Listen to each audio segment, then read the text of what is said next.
தமிழ்நாட்டில் தமிழில் அர்ச்சனை பண்ணணும், தமிழில் குடமுழுக்கு பண்ணணும் அப்படின்னு இன்னும் போராட வேண்டிய நிலையெல்லாம் கிடையாது. ஒரு நகர பகுதியில் ஒரு பெரிய கோவிலில் அர்ச்சகராக பணியாற்றுறோம், மந்திரங்கள்லாம் சொல்கிறோம், அதே மாதிரி யாகங்கள், வேள்விகள், வழிபாடுகள், விழாக்கள்லாம் நம்ம நடத்தி வைக்கிறோம் அப்படின்னா அது நிறைய எதிர்ப்புகள்லாம் வரும். எல்லோரும் நீ பிராமணதா அப்படின்னு கேட்குறப்போ நான்லாம் கூட நினச்சேன், அடுத்த ஜென்மத்திலேயாவது பிராமணராக பிறந்து இந்த ஆலய வழிபாடெலாம் பண்ணணும். இன்றைக்கி வந்து ரெண்டு விஷயம் இருக்குங்க. ஒரு விஷயம் வந்து பசி. ஒரு 10 ரூபா இருக்குது, 10 ரூபாயில் சாப்பாடு வாங்கலாம், ஒரு இடுப்புக்கு ஒரு துண்டு வாங்கலாம். ஒரு நிர்வாணமாக இருக்கிற மனுஷன் பசிக்கு சாப்பிட்ணுமா இல்லை துண்டு வாங்கணுமான்னா பசியில் செத்து கூட போகலாம்.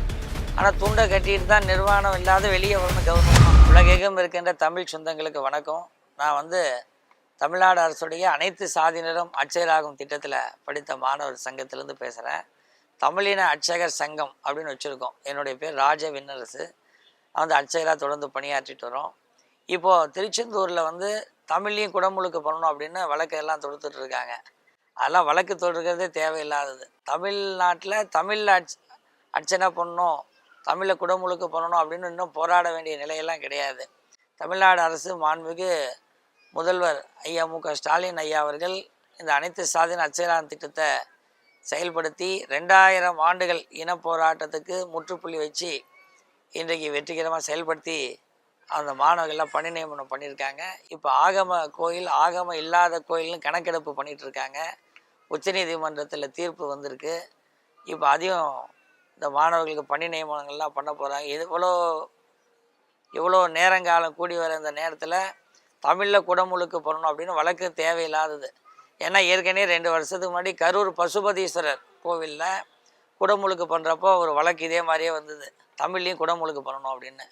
ஹைகோர்ட்டே என்ன தீர்ப்பு சொல்லியிருக்காங்கன்னா, தமிழில் குடமுழுக்குன்னு இனிமேட்டு கொண்டுட்டு வரக்கூடாது, கேஸு வந்ததுனாவே அந்த எதிர்த்தரப்புக்கு 10 லட்ச ரூபா ஃபைன்னு சொல்லியிருக்காங்க. இதெல்லாம் கருத்தில் கொண்டு இந்த தமிழில் குடமுழுக்கு அப்படின்றது மாண்புமிகு இந்து சமய அறநிலைத்துறை அமைச்சர் நம்ம சேகர்பாபு ஐயா அவர்கள் தமிழில் குடமுழுக்கு அப்படின்றத உறுதிப்படுத்தி இந்தமாரி இந்த வழக்குகளே வரக்கூடாது, எல்லா ஆலயத்துலேயும் தமிழ்லையும் குடமுழுக்கு பண்ணுறதுக்கு ஏற்பாடு பண்ணணும். ஏற்கனவே வயலூர் முருகர் கோவிலில் சேகர்பாபு ஐயா அவர்கள் தான் அதை ஏற்பாடு பண்ணியிருக்காங்க. அதனால் இதில் ஒரு தனி கவனம். அவர் எப்பயுமே எல்லாம் சிறப்பாக செயல்பட்டுருக்கார். அதனால் முதல்வர் அவர்களாலே செயல்பாபு அப்படின்னு பேர் எடுத்தவர். அதே மாதிரி இந்த ஒரு பிரச்சனையும் தனி கவனம் செலுத்தி தமிழில் திருச்செந்தூர் முருகருக்கு தமிழில் குடமுழுக்கு பண்ணுவதற்கு ஆவணம் செய்யணும் அப்படின்றத நாங்கள் ரொம்ப வேண்டி விரும்பி கேட்டுக்கிறோம். வேல் முருகனுக்கு அரோகரா. இதில் ஒன்று வந்து நம்ம பதிவு பண்ணிக்கிறோம். நான் வந்து 2007-8 படித்தோம். நான் வந்து ஸ்ரீரங்கத்தில் படித்தேன். அதுக்கு முன்னாடியெல்லாம் நம்ம இந்த அர்ச்சகர் பணிக்கு போகிறப்போ இதில் 2 விதமாக பிரிச்சிருப்பாங்க, பூசாரி, அர்ச்சகர். பூசாரியாக இருந்தால் ஓகே, யாரும் எதுவும் கேட்க மாட்டாங்க. பூசாரின்னா சாதாரண மந்திரங்கள்லாம் சொல்ல மாட்டாங்க, சுவாமி அபிஷேகம் பண்ணுறது, அலங்காரம் பண்ணுறது, பூஜை பண்ணுறது கிராம கோவிலில் இருப்பாங்க. அதுக்கு எந்த வித பிரச்சனையும் கிடையாது. ஒரு நகர பகுதியில் ஒரு பெரிய கோவிலில் அர்ச்சகராக பணியாற்றுறோம், மந்திரங்கள்லாம் சொல்கிறோம், அதே மாதிரி யாகங்கள், வேள்விகள், வழிபாடுகள், விழாக்கள்லாம் நம்ம நடத்தி வைக்கிறோம் அப்படின்னா அது நிறைய எதிர்ப்புகள்லாம் வரும்.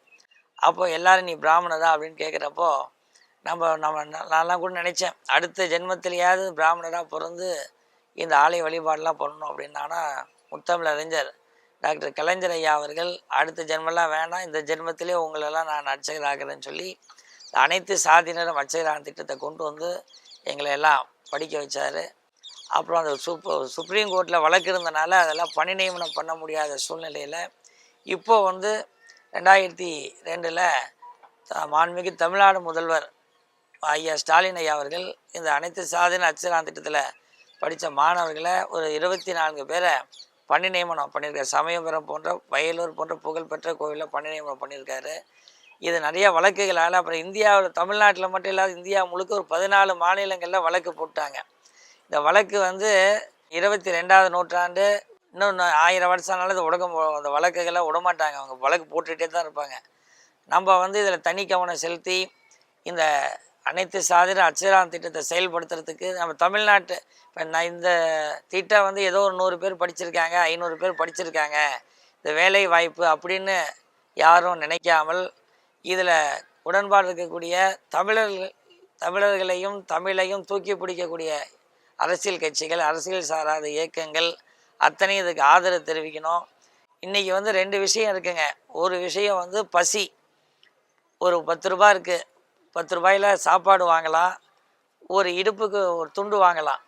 ஒரு நிர்வாணமாக இருக்கிற மனுஷன் பசிக்கு சாப்பிட்ணுமா இல்லை துண்டு வாங்கணுமான்னா பசியில் செத்து கூட போகலாம்.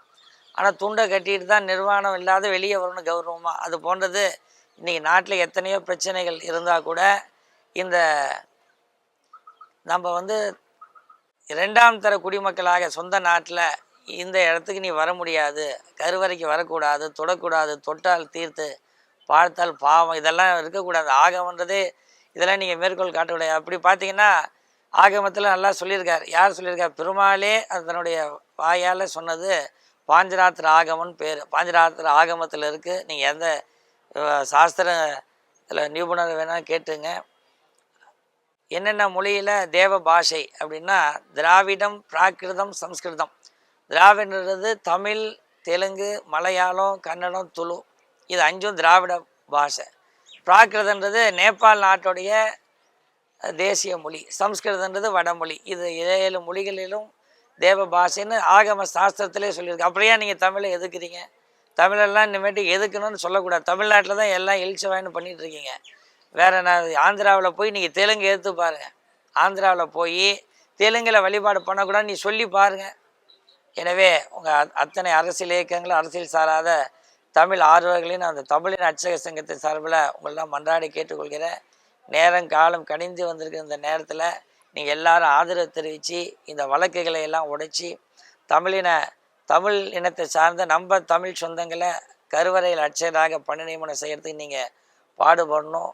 அதே மாதிரி தமிழ் குடமுழுக்கு செய்கிற உறுதி செய்யணும்னு சொல்லி அன்போடு கேட்டுக்கொள்கிறேன். வணக்கம்.